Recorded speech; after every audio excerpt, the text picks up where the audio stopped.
Hello दोस्तों, और आप लोग कैसे हो? आई थिंक आप लोग अच्छे होंगे। तो फ्रेंड्स, आज मैं फिर एक नया वीडियो लेके आया हूँ। इस वीडियो में हम डिस्कस करेंगे आज ISO 17025 2017 का क्लॉज नंबर 6। इस वीडियो में हमने पूरा क्लॉज नंबर 6 डिस्कस किया है। तो फ्रेंड्स 1 2 3 4 5 क्लॉज नंबर हम इसका वीडियो हमने ऑलरेडी बना रखी है, जिसका लिंक मैंने डिस्क्रिप्शन बॉक्स में प्रोवाइड कर रखा है। तो फ्रेंड्स, आप जाके वहाँ से 1 2 3 4 5 क्लॉजेस का वीडियो देख सकते हैं। और अगर आपका कोई क्वेश्चन तो प्लीज़ आप मुझे नीचे कमेंट कीजिए, जिसका मैं रिप्लाई करूंगा। तो फ्रेंड्स, आओ चलते हैं अपनी वीडियो पे। अपनी वीडियो चलने से पहले आपसे रिक्वेस्ट है, प्लीज़ आप मेरे चैनल को सब्सक्राइब कीजिए। और अगर आपका कोई क्वेश्चन हो तो प्लीज़ आप मुझे नीचे कमेंट बॉक्स में कमेंट कीजिए।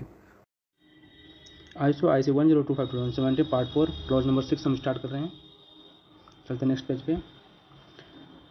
सम managerial terms are use in this document.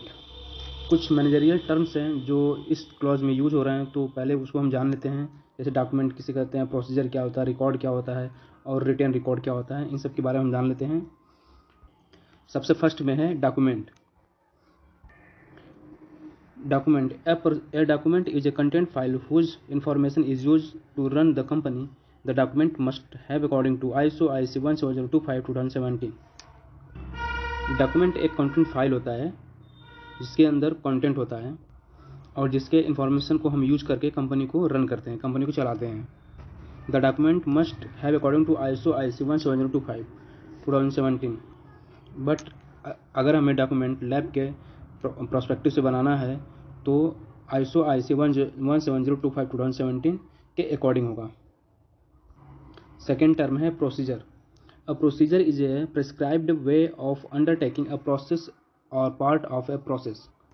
Procedure एक प्रिस्क्राइब वे है, मतलब कि पहले से निर्धारित एक तरीका है जिसके हेल्प से हम प्रोसेस या पार्ट ऑफ प्रोसेस को अंडरटेक करते हैं। Third point is record. A record is an evidence of the past facts documents. A record consists of any data you collect during the operation. Record का मतलब, इसका मतलब lab के अंदर past में जो भी काम हुआ है उसके एविडेंस को हम रिकॉर्ड करके रखते हैं। Record consist of any data you collect during the operation. जब हम कोई काम करते हैं तो उसको रिकॉर्ड कर लेते हैं, उस रिकॉर्ड से ही हम डाटा कलेक्ट करके रिकॉर्ड तैयार करते हैं। Fourth point is written record. A document must be keep unchange. You might written management review cards, documentation of non conformities, internal audit report etc।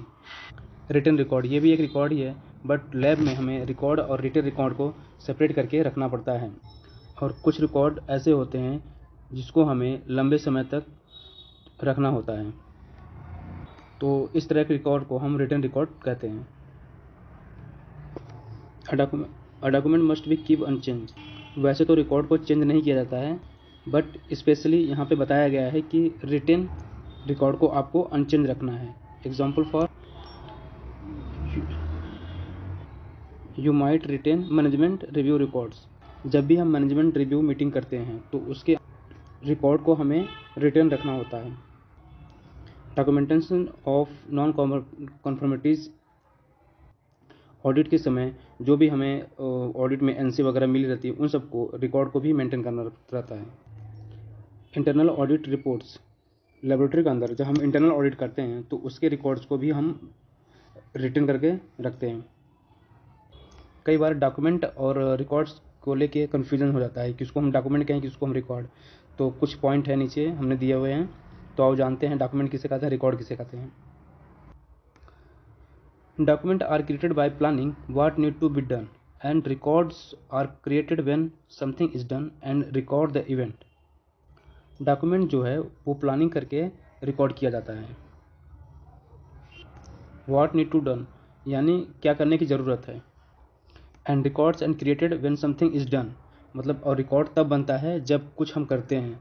मतलब हम लैब में जो भी चीज़ें करते हैं उनको हम रिकॉर्ड करके जो रखते हैं वो हमारा रिकॉर्ड कहलाता है।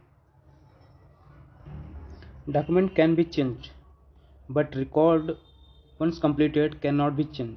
डॉक्यूमेंट को हम चेंज कर सकते हैं बट रिकॉर्ड को हम चेंज नहीं कर सकते हैं, क्योंकि रिकॉर्ड जो होता है वो पास्ट की चीज़ों पे जो चीज़ डन हो जाती है, जो चीज़ हम कर चुके होते हैं उनका हम रिकॉर्ड रखते हैं। तो पास्ट की चीज़ों को हम चेंज नहीं कर सकते, तो हमारा रिकॉर्ड चेंज नहीं होता है। जैसे पास्ट को हम बदल नहीं सकते, तो ऐसा हम रिकॉर्ड को भी चेंज नहीं कर सकते। Last point is a document may be record but not all documents और रिकॉर्ड्स। कुछ डॉक्यूमेंट जो है रिकॉर्ड होते हैं, बट सारे डॉक्यूमेंट्स रिकॉर्ड्स नहीं होते हैं। For example, an empty form is a document and then after it is filled in becomes a record. कोई एम्प्टी फॉर्म है या कोई डॉक्यूमेंट्स है जिसको आपने कोई फॉर्मेट है जिसको आपने एक बार फिल कर दिया, तो वह डॉक्यूमेंट नहीं रहेगा, वो एक रिकॉर्ड बन जाएगा। तो अब हम चलते नेक्स्ट पेज पे। 6 क्लॉज रिसोर्स रिक्वायरमेंट्स।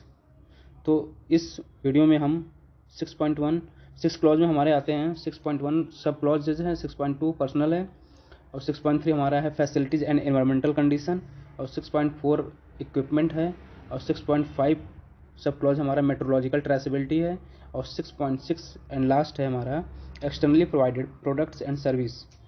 तो इस वीडियो में हम 6.1 क्लॉज के बारे में जानेंगे। तो और चलते हैं नेक्स्ट पेज पे। 6.1 general. The laboratory shall have available the personal facilities, equipment, system and supports services necessary to manage and perform its laboratory activities. एक लेबोरेटरी के पास होने चाहिए पर्सनल मतलब person, employee, facilities, equipment, facilities होनी चाहिए। Laboratory में सारी फैसिलिटीज़ होनी चाहिए। लेबोरेटरीज में हमें अपने फैसिलिटी यानी एक लैब स्ट्रक्चर, इक्विपमेंट वे जिससे कि वो लैब टेस्टिंग करें, सिस्टम यानी management system, and support services necessary to manage and perform its laboratory activities. यह सब चीज़ें लेबोरेटरी के लिए ज़रूरी है, जिससे कि लेबोरेटरी की एक्टिविटीज़ को मैनेज किया जा सके और कंसिस्टेंट उसको चलाया जा सके और उसके परफॉर्म किया जा सके। लेबोरेटरी मतलब कि लेबोरेटरी के पास पर्सनल होना चाहिए, फैसिलिटीज़ होनी चाहिए, इक्विपमेंट होनी चाहिए, सिस्टम्स होनी चाहिए एंड सपोर्ट सर्विसेज होनी चाहिए, जिससे कि लेबोरेटरी की एक्टिविटीज़ को हम परफॉर्म कर सकें। Next clause is 6.2 personnel. 6.2.1 all personnel of the laboratory either internal और external that could influence the laboratory activities shall act impartiality, be competent and work in accordance with the laboratory's management system। यहाँ पे code of conduct के बारे में कहा गया है, यानी लेबोरेटरी के पर्सनल के बिहेवियर को कहा गया है। ऑल पर्सनल लेबोरेटरी मतलब लेबोरेटरी के अंदर जितने भी पर्सनल हैं, जितने भी एम्प्लॉई हैं, आइदर इंटरनल और एक्सटर्नल, मतलब चाहे वो इंटरनल हो या एक्सटर्नल हो, that could influence the laboratory activities, जिससे कि लैब की एक्टिविटीज़ प्रभावित हो सकती है। यहाँ पे पर्सनल का मतलब यह है कि सिर्फ वह पर्सन जो कि लेबोरेटरी के टेस्टिंग से रिलेटेड हो, मतलब जो वो टेस्टिंग करता हो, उसके अंदर लेबोरेटरी के एम्प्लॉई और कॉन्ट्रैक्टर आ सकते हैं। Shall act impartiality, be competent and work in accordance with the laboratory's management system, यानी वह पर्सन जिससे लेबोरेटरी का एक्टिविटीज़ प्रभावित हो सकता है, उसका एक्टिविटीज़ इम्पार्शियल होना चाहिए और वो अपने काम में कम्पिटेंट होगा, and work in accordance with the laboratory management system, और लेबोरेटरी मैनेजमेंट सिस्टम के अनुसार ही वह काम करेगा। लेबोरेटरी के लिए एक रिक्वायरमेंट है कि उसका वह पर्सन जिसके द्वारा लेबोरेटरी का रिजल्ट प्रभावित हो सकता है, उसे इम्पार्शियल रहना होगा और वह कम्पिटेंट होना चाहिए, यानी उसके अंदर कैपेबिलिटी होनी चाहिए कि वो अपने काम को, जो उसका काम है, जो उसको काम दिया गया है, वो सही ढंग से कर सके और वह अपने काम को लेबोरेटरी मैनेजमेंट सिस्टम के अनुसार ही अपना काम करे। तो अब चलते हैं नेक्स्ट पेज पे 5। 6.2.2 The laboratory shall document the competence requirements for each function influencing the results of laboratory activities, including requirements for educations, qualifications, trainings, technical knowledge, skills and experience। यहाँ लेबोरेटरी के अंदर डॉक्यूमेंट कॉम्पिटेंसी के बारे में कहा गया है। आपके लेबोरेटरी में जो भी काम होता है, जो भी फंक्शंस है, तो उस पोजीशन के लिए कॉम्पिटेंस की रिक्वायरमेंट क्या है, कॉम्पिटेंसी की रिक्वायरमेंट्स क्या है। तो उस चीज़ को आपको डॉक्यूमेंट करना होगा लेबोरेटरी के अंदर। द लेबोरेटरी सेल, यह एक रिक्वायरमेंट है, सेल है। सभी फंक्शन के कंपटेंसी रिक्वायरमेंट्स को डॉक्यूमेंट करना है। Influencing the result of laboratory activities, जो रिजल्ट लेबोरेटरी के एक्टिविटीज़ को इन्फ्लुएंस करता है या फिर जिससे लेबोरेटरी के रिजल्ट को प्रभावित होती है। इंक्लूडिंग रिक्वायरमेंट्स, इस रिक्वायरमेंट्स में एजुकेशन आता है, मतलब उसका एजुकेशन क्या है, क्वालिफिकेशन क्या है, मतलब उस फील्ड में उसका क्वालिफिकेशन क्या है, कंपटेंसी क्या है। ट्रेनिंग, उसने कौन कौन सा ट्रेनिंग ले रखा है। ट्रेनिंग के अंदर इंटरनल ट्रेनिंग और एक्सटर्नल ट्रेनिंग दोनों तरह का ट्रेनिंग आते हैं। टेक्निकल नॉलेज, उसका टेक्निकल नॉलेज क्या है। स्किल एंड एक्सपीरियंस, तो लेबोरेटरी के ईच फंक्शन के लिए, हर एक पोजीशन के लिए आपके कंपटेंस रिक्वायरमेंट्स को कि जो टेस्टिंग करेगा, अब कंपटेंस रिक्वायरमेंट को डिफाइन करना होगा कि जो बंदा टेस्टिंग करेगा उसका कंपटेंस रिक्वायरमेंट क्या है, उसका एजुकेशन क्या है, उसकी क्वालिफिकेशन क्या है, उसको ट्रेनिंग मिला है या नहीं मिला है, इंटरनल एक्सटर्नल दोनों ट्रेनिंग, उसकी टेक्निकल नॉलेज क्या है, और वह जो काम कर रहा है क्या उसके लिए वह कंपटेंस है या नहीं है। तो इस प्रकार से जो सैम्पलिंग करेगा उसका एजुकेशन क्या होना चाहिए, उसका क्वालिफिकेशन क्या होनी चाहिए, और मान लो जो कैलिब्रेशन करेगा उसका एजुकेशन क्या होना चाहिए, उसका क्वालिफिकेशन क्या होना चाहिए, उसकी ट्रेनिंग क्या होनी चाहिए, उसका एक्सपीरियंस कितनी होनी चाहिए। इंजीनियर के लिए उसका क्वालिफिकेशन क्या है, कंपटेंस क्या है। मैनेजर के लिए उसकी क्वालिफिकेशन, एक्सपीरियंस क्या है। इन सब चीज़ों को आपको डॉक्यूमेंट करना होगा। Next clause is 6.2.3, the laboratory shall ensure that the personnel have the competence to perform laboratory activities for which they are responsible and to evaluate the significance of deviation। इसके अंदर लेबोरेटरी जो है अपने person को उसकी कंपटेंसी को ensure करने के लिए कहा गया है। The laboratory shall ensure that the personnel have the competence to perform laboratory activities. Laboratory के पास जो स्पेसिफिक पर्सनल है उनके पास कोई ना कोई रिस्पॉन्सिबिलिटी है, यहाँ पे उन्हीं सब के बारे में कहा गया है। यानी कि लेबोरेटरी के अंदर का वो पर्सन जिसके पास एक स्पेसिफिक टास्क है या स्पेसिफिक रिस्पॉन्सिबिलिटी है, तो लेबोरेटरी इंश्योर करेगा that the person have the competence to perform laboratory activity for which they are responsible. यानी कि उस पर्सन को लेबोरेटरी के द्वारा जो भी उसको रिस्पॉन्सिबिलिटी दी गई है उस काम को करने के लिए उस पर्सन को कंपटेंस या कैपेबिलिटी होनी चाहिए। इस चीज़ को आपको इंश्योर करना है। And to evaluate the significance of deviation, उसके अंदर इतना कंपिटेंस होनी चाहिए, इतनी कैपेबिलिटी होनी चाहिए कि evaluate the significance of deviation.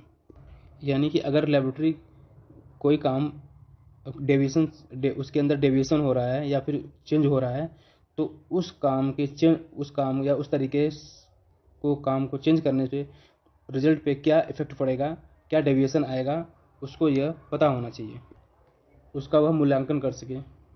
मतलब यानी लैब के प्रोसेस के अंदर कुछ चीज़ें चेंज हो रही हैं तो उससे हमारे रिजल्ट पे क्या इफेक्ट पड़ेगा या क्या डेविएशन आएगा, इसका वह इवैल्यूएशन कर सके, उसका वह मूल्यांकन कर सके। उसके अंदर इतनी कंपिटेंस होनी चाहिए। यानी लेबोरेटरी को यह इंश्योर करना होगा कि उसका जो पर्सनल है उसके अंदर यह कैपेबिलिटी है, यह कंपिटेंस है, जिससे कि वह लेबोरेटरी के अंदर अपनी रिस्पॉन्सिबिलिटी को सही तरीके से परफॉर्म कर सके, और लेबोरेटरी के प्रोसेस में या फिर किसी भी चीज़ में अगर डेविएशन होता है तो उसके रिजल्ट का मूल्यांकन कर सके। उसके अंदर यह कंपिटेंस होनी चाहिए। अब लेबोरेटरी यह इंश्योर कैसे कर सकता है, तो कुछ पॉइंट दिए गए हैं नीचे, हम उसको समझते हैं। Any particular person who are undergoing training shall not be used unless appropriate supervision is provided।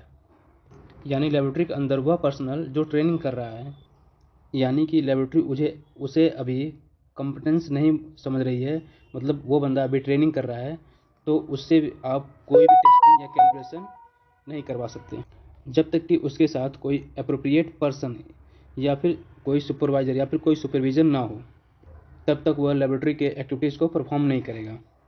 उसके साथ आपको एक सुपरविज़न देना होगा, तब वो जाके उसके अंडर में वह परफॉर्म कर सकता है। Second point is All measurements shall be performed by laboratory personnel who are competent and authorized by the head of department. यानी कि लेबोरेटरी के अंदर जो भी मेजरमेंट होते हैं वो लेबोरेटरी का पर्सन ही करेगा। Who are competent and authorized by the head of department. Head of department के स्थान पे आप अपने लेबोरेटरी के किसी भी सीनियर पर्सन का नाम दे सकते हैं। यानी लेबोरेटरी के अंदर मेजरमेंट वही करेगा जो लेबोरेटरी का पर्सनल हो, इसके साथ ही वो कॉम्पिटेंट हो और लेबोरेटरी ने इस काम को करने के लिए उसको नियुक्त कर रखा हो, उसको अथोराइज कर रखा हो। Last point is the head of department ensure that the personnel receive training as required by the training program. The effectiveness of the training action taken is evaluated by the head of group. यानी laboratory के अंदर head of department जो है वो ensure करेगा कि वह person जिसको ट्रेनिंग की ज़रूरत थी उसे ट्रेनिंग मिली है या नहीं मिली। The effectiveness of the training action taken is evaluated by the head group. और जिसको ट्रेनिंग मिल गई है उसको ट्रेनिंग मिलने के बाद उसका क्या इफेक्टिवनेस आया उस बंदे के अंदर, तो उसका भी इवेलुएट हेड ऑफ ग्रुप के द्वारा किया जाता है। तो next point is next clause 6.2.4 the management of the laboratory shall communicate to personnel their duties responsibilities and authorities. यहाँ पे लेबोरेटरी और पर्सनल के बीच में लेबोरेटरी एंड कस्टमर के बीच में कम्युनिकेशन को मेंटेन करने के लिए कहा गया है। सेल यानी requirement. The management of the laboratory shall communicate to personnel. Laboratory अपने पर्सनल से कम्युनिकेट करेगा their duties responsibility and authorities, कि उसका क्या ड्यूटीज़ है, क्या रिस्पॉन्सिबिलिटी है एंड क्या अथॉरिटीज़ है।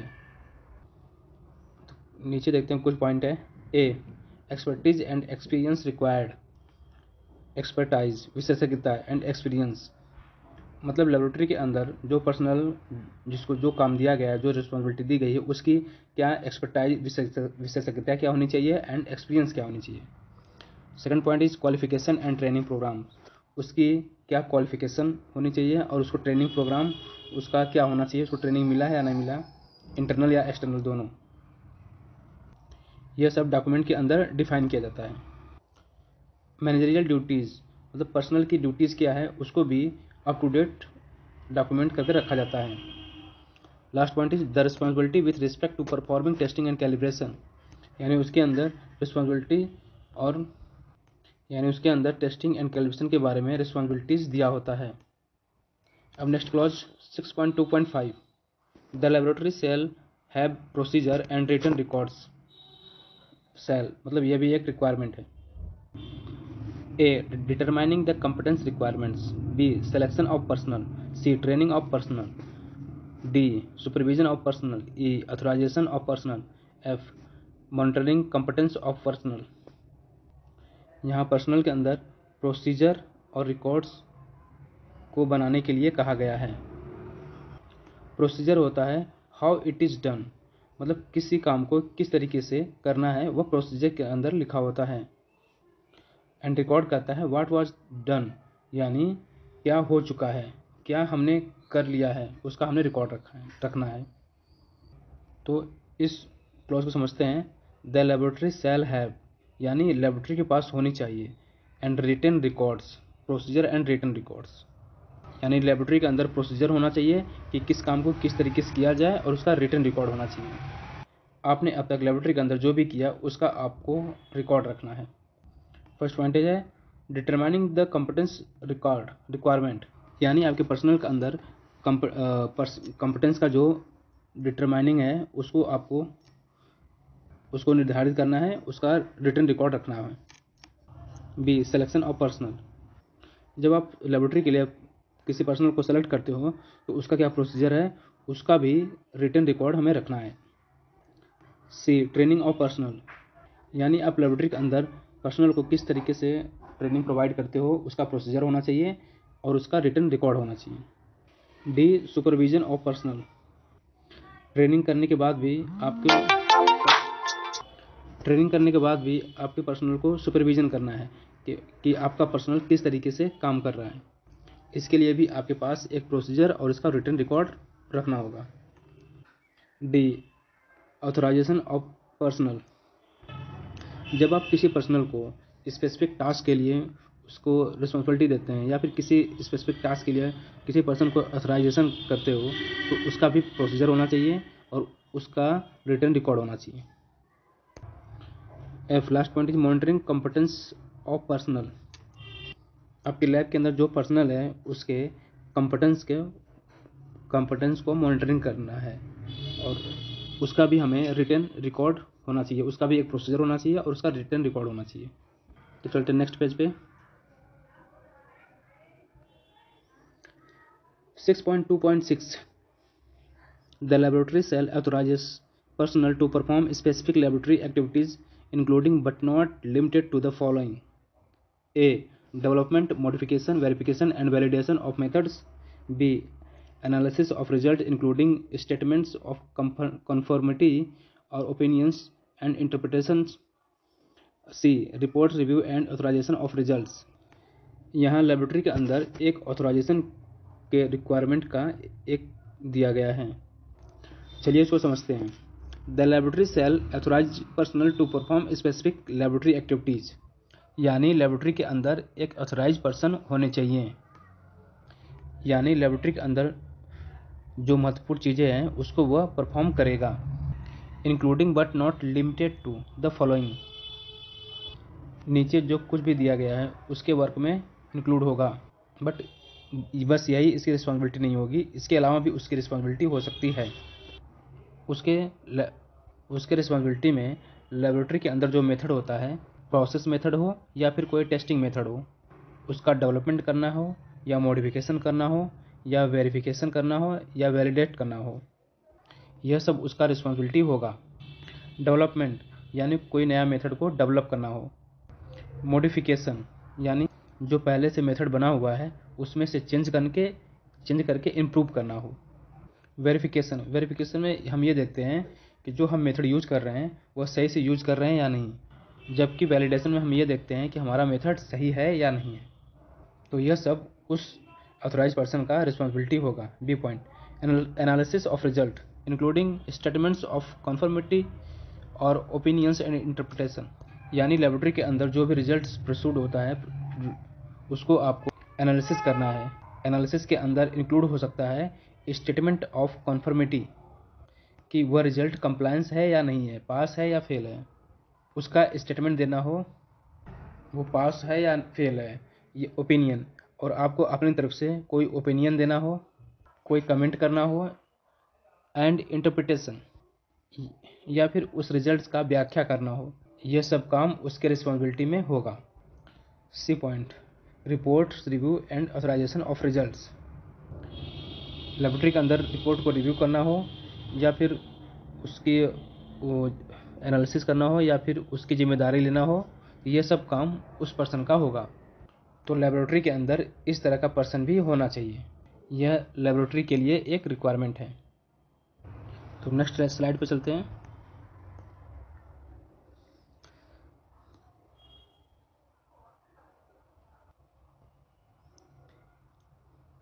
Qualification and experience requirements for authorised signatory in testing and calibration fields.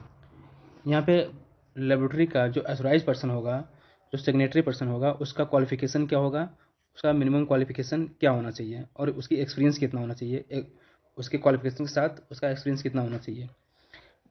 First point is bachelor degree in engineering technology और post graduate in science in the same field of testing calibration. अगर उसके पास same field का कोई bachelor degree या engineering है तो फिर, या वो पोस्ट ग्रेजुएट है तो उसके साथ साथ उसका 2 ईयर का एक्सपीरियंस होना चाहिए, तो फिर वो ऑथराइज हो जाएगा सिग्नेटरी के लिए। सेकंड पॉइंट में क्या है, bachelor degree engineering technology post graduate in the similar field. यहाँ पे सेम फील्ड था और यहाँ पे सिमिलर फील्ड। सिमिलर फील्ड का मतलब उसी से रिलेटेड हो, तो उसके साथ साथ आपको 3 ईयर का एक्सपीरियंस होना चाहिए। Diploma engineering technology graduate in science in the same field but testing and calibration. अगर आपके पास डिप्लोमा है सेम फील्ड का तो 3 ईयर का एक्सपीरियंस होना चाहिए उसके साथ, और अगर आपके पास डिप्लोमा सिमिलर फील्ड में है तो आपको 5 ईयर्स का एक्सपीरियंस होना चाहिए। और अगर आपने ITI या ITI के इक्विवेलेंट कोई आपने कोर्स किया है तो उसके साथ आपका 10 ईयर्स एक्सपीरियंस होना चाहिए, तब जाके आप किसी लैब के ऑथराइज सिग्नेटरी बन सकते हैं। तो चलते हैं नेक्स्ट पेज पे। Thanks for watching my video.